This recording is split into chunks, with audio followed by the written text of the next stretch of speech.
very thrilled to be here today with one of my former students, probably one of my more recent students. I'll let you introduce yourself. Yes, so I am Dr. Princess Nakia Francois-Estavez, and I see myself as a multi-hyphenate. I am an education change maker. I would also say I'm a digital creator and storyteller, as well as a travel blogger and author. All of that. So I think it's important for folks to know how we met. Yes. Which is funny, because how did we meet? Yeah, so you were my professor at Fordham University, fall 2024. And it's funny because I have a distinct memory of the first day.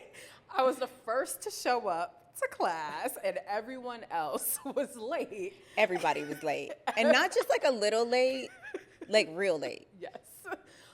So with that, I remember I was like, ooh, she is giving hot energy right now.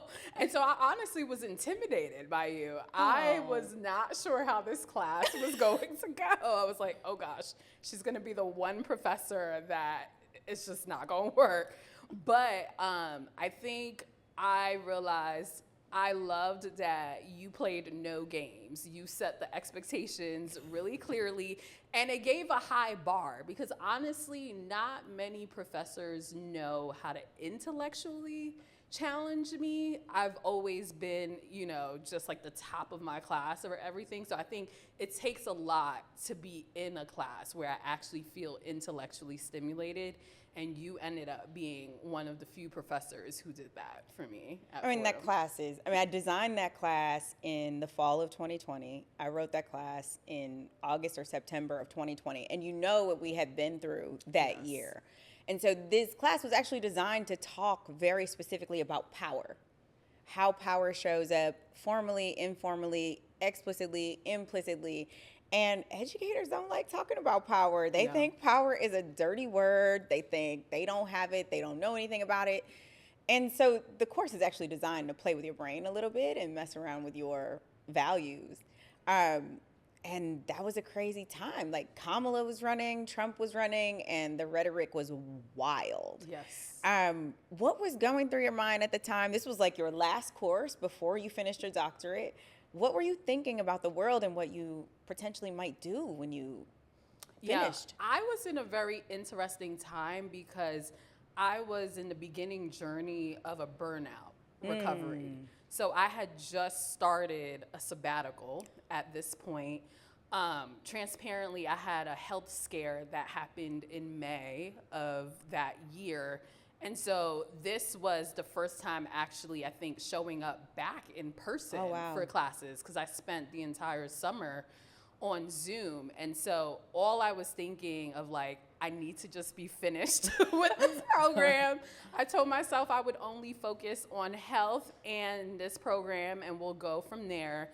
But I think you came, I would say, at a divine timing for me because hearing your story, I realized we were on similar journeys. So I think it was meant to be introduced to you at that very specific time. Me having also just been an executive director of a nonprofit, had left that role and decided to prioritize myself, I had to redefine my relationship with rest. Oof. And so there was a quote from you when you said, rest is not the absence of action. Whew, that hit me, and I literally held on to that. Yeah, that's a big one. I think that's been one of my biggest learnings over the last few years. It's like, it doesn't mean you're not doing anything. I think rest means that we do what is easeful. Yes, I honestly think rest is more work than your career and how you're living every day. Because if you're being intentional about rest, you're being intentional about all your areas of wellness. So it's not just the physical, it's the mental, it's the financial, it's the spiritual. And so I realized this year, this is probably the hardest I've ever worked. Like I've had demanding careers but it's a different type of work when you're prioritizing rest. So, but that work is like personal work, Yes, right? exactly. Like it's you trying to build your inner world. Yes. And trying to like kind of excavate and remove and renovate things that no longer serve you. Exactly. How has that been? Like, where are you now? What new values have emerged? Yes. What's happening? I felt like I had to almost reconstruct myself. Huh. So I tell people I have the most clarity about myself than I've ever had in my life, because I had to go through the exercises of realizing what were values that I was holding on to that was not serving me well. So Were they your values though, or were they given to you? I think honestly they were given to me, but I think they were also just positively reinforced by society. So when I think of two values, achievement and excellence, for example, as a person who their entire school education has been number one, literally, like 8th grade number one, valedictorian, Ivy League school, that gets reinforced that you have to just keep producing. And so I realized, while yes, you get all the awards, you know, The trophy. yes, no, literal trophies, like the National Milk It Award. That's just reinforcing the excellence and the achievement. But then at what cost, right? Yeah. And so I had to then think about what are the values that are going to serve me now. And so wellness being one of those values. Community was always a value I've had and held on to. Joy and freedom. And so now knowing these values, thinking about what actions am I taking to align my life to those values versus the other way around of thinking about how am I fitting my values into my current context. Yeah, that actually is it. Like, how does the rest of this stuff fit into what I already have planned versus how do I fit into what's going on? Right. That's a big mind shift as you think about those things, because everybody is saying these words. These words are being thrown around. Manifestation and joy and freedom and love and centering. But like, does it make it past a book or a magazine or a meme? Like, what does it actually look like in real life? That's a good question. To make those decisions every single day. How are you? No, I think it's a series of intentional steps. So, for example, wellness, choosing which areas of wellness to most dedicate to. So physical wellness was one. You know, there was a period of time, and including right now, making sure I'm getting some sort of movement at least 5 days a week, right? Non-negotiable. Sometimes I tell myself you have to follow the plan and not your mood, right? Because it's so easy to decide not to work out that day. But you know, at the end of the day, your body needs that. I feel lethargic, actually, when I don't get movement in every day. When it comes to the mental health, you know, I honestly, before all of this, I was not seeing a therapist. So taking the step to find a therapist and have that be a regular part of practice, or joining a community that is focused on Black women resting. So needing to create my surroundings in terms of what am I trying to embrace. And so there has to be a lot of boundaries, I would say, as well. Someone was telling me, think about it of like in the margins and outside of the margins. And so I would say those are some of the many steps I had to take. I also started doing like deep breathing exercises. Oh yeah, it works so good. Yes, I found organization Black Girl Breathing, and they have like snippets, like 5-10 minute exercises. So embedding that, or doing a gratitude journal every morning and every night. So realizing that self-care is not just the spas and the trips, but like what are the little actions every day that's going to add up? Yeah, I mean, I love all of what you said. Of course, it's almost like you read my like Earthseed Bible in the form of Octavia Butler, right?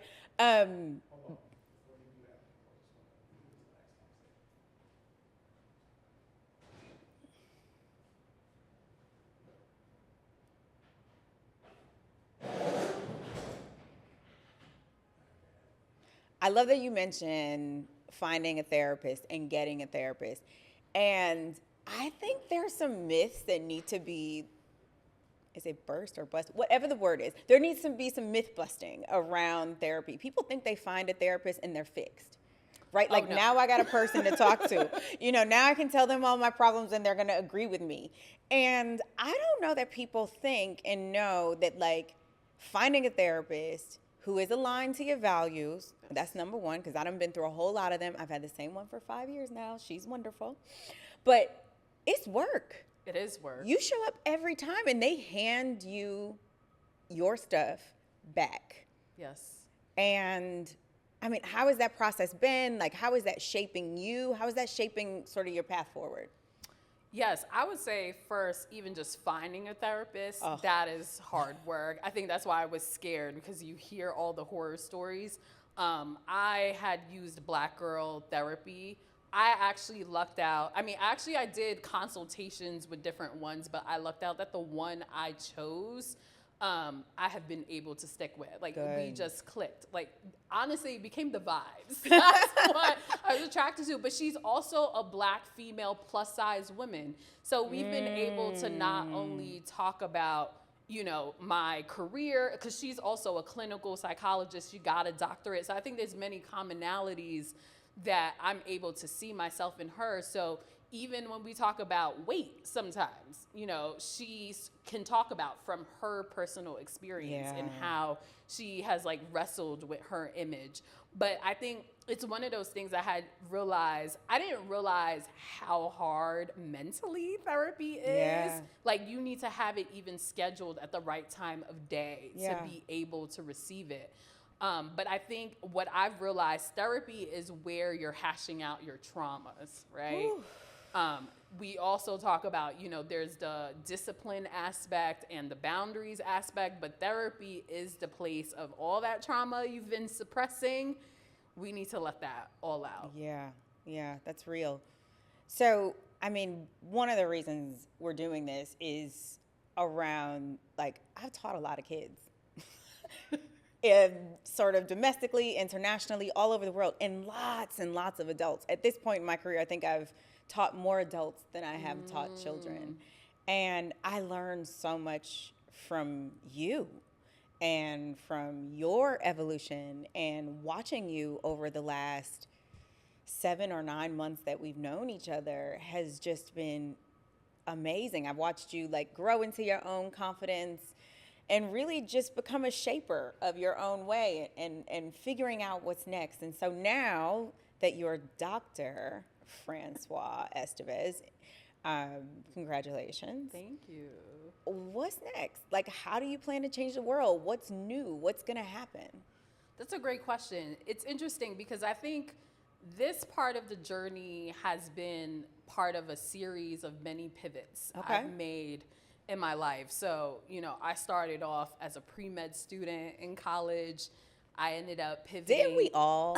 I know. And then you hit organic chemistry and you're like. I was the typical pre-med. Like, I had all my classes done. I had done research experiences every summer. I actually knew probably every med school admissions officer. Wow. So it was set. But I could not bring myself to study for the MCAT. I think what happened was I joined teaching. It ended up being in the neighborhood that I literally grew up, and then I fell in love with it. And so with that, I honestly believe in, divine timing, but I always tell people just follow the flow of opportunity. And so my principal thought about, okay, you should join an ed leadership program. I told myself I'm going to apply to one and one only. And at the time, the DOE was partnered with the Wallace Fellows. So they were also going to pay 75% of the tuition. And so if it was meant to be, everything would align. And that's exactly what happened. I got in. I never looked back. And so I think this part of the journey is similar too. Like, everything just aligned for me to be in the doctoral program. Ironically, when I applied to this, I was an assistant principal at the time. I was in that role for about 5.5 years. little did I know I would be on another major pivot into the nonprofit world. Yeah. Totally different game. Exactly. Totally different. And I realized that a lot of the skills apply, but it's a very different game. And so by the time I met you in fall 2024, now I had done all these pivots and I was just tired and I needed to just take a break. And so now I'm at the point where I realize I need to create my own conditions. Okay. Instead of trying to chase roles where I'm trying to look at how it applies my skills, think about what are my strengths and how can I apply it so I'm working hard for myself instead of for other people. Yeah, I mean, look, that's Bible for me. Like in this chapter, I firmly believe people, particularly Black women, need to be thinking about what are my talents? Yes.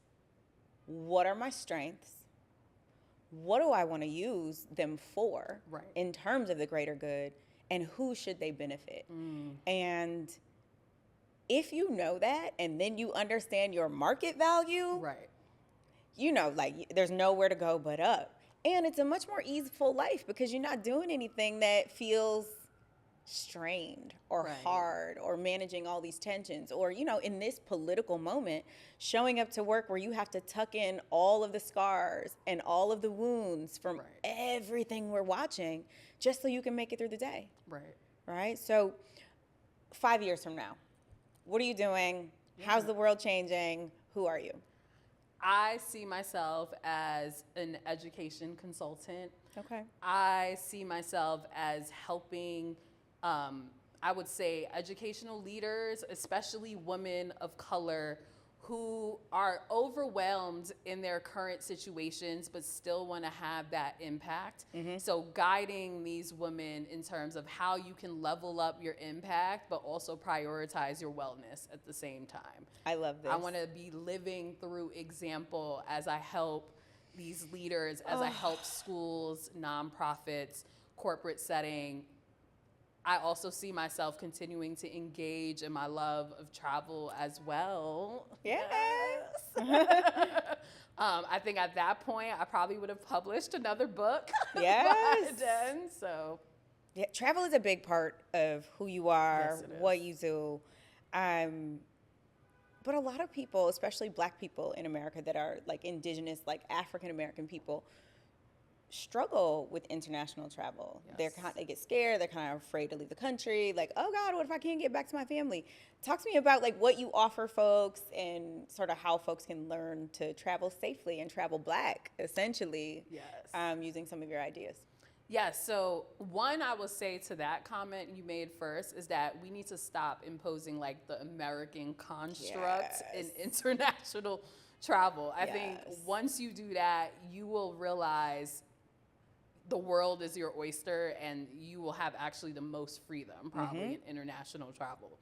What I've done, I think one, just modeling by how I am traveling, because I was actually a person who did not get into travel until her early 20s. Oh, wow. So I didn't have my first passport until after my first year teaching, actually. And that was a pivotal trip. So I think one, showing people like it's never too late to get into the game. But two, between my travel blog and also my book, which is called Support Black, period. I love that. Yes. I need a shirt. Yes. But Black represents a 5-part framework for how people should travel, whether it's locally or internationally. Okay. Thinking about one, how are you buying into Black communities, and not thinking. Let's think beyond food. No, because it's like we love a good Black-owned restaurant, but I think supporting businesses where we're usually underrepresented. So have you thought about a winery or an ice cream shop? There are spaces where we literally make up less than 1%. Let's diversify where we're supporting our money. L is for learning. So how are we learning Black history, but also not focusing on the slave narrative? Let's find the stories of Black excellence when we travel. A is amplify. So thinking about how you're amplifying the voices of Black people in the communities you're going into. C is celebrate. Again, we have a rich Black culture. So whether it's going to a festival, whether it's going to a carnival, whether it's going to an art museum or a show, where are we showing up culturally? And then the K part is knowingly. Are you doing this with intention? I love it, and I probably need to do that better because I just be out here roaming people's cities, but I need that intentionality. I appreciate that. Any other things you want to share? I think it's one of those things where I just want to tell people, instead of waiting for a plan or trying to stick to your plan, realize you are your own blueprint. Nothing is going to get done if you're just waiting for the right conditions. You need to create these conditions yourself. So I think the more you do the work where you figure out your values, create the systems to then align to those values, and then set boundaries once you know all those things, life will just be so much better for you. Yeah, I agree. Well, I want to tell you thank you, not just for doing this and having a conversation with me, but I believe that we have teachers before us, teachers within us, and teachers who will come into the future behind us. And I feel incredibly grateful for the career that I chose, that it just keeps giving. Yes, It just keeps giving. And I believe that the more we support and encourage students and young people and people who are trying to do something new, we are destined to keep shaping the world. Absolutely. Even after our departure.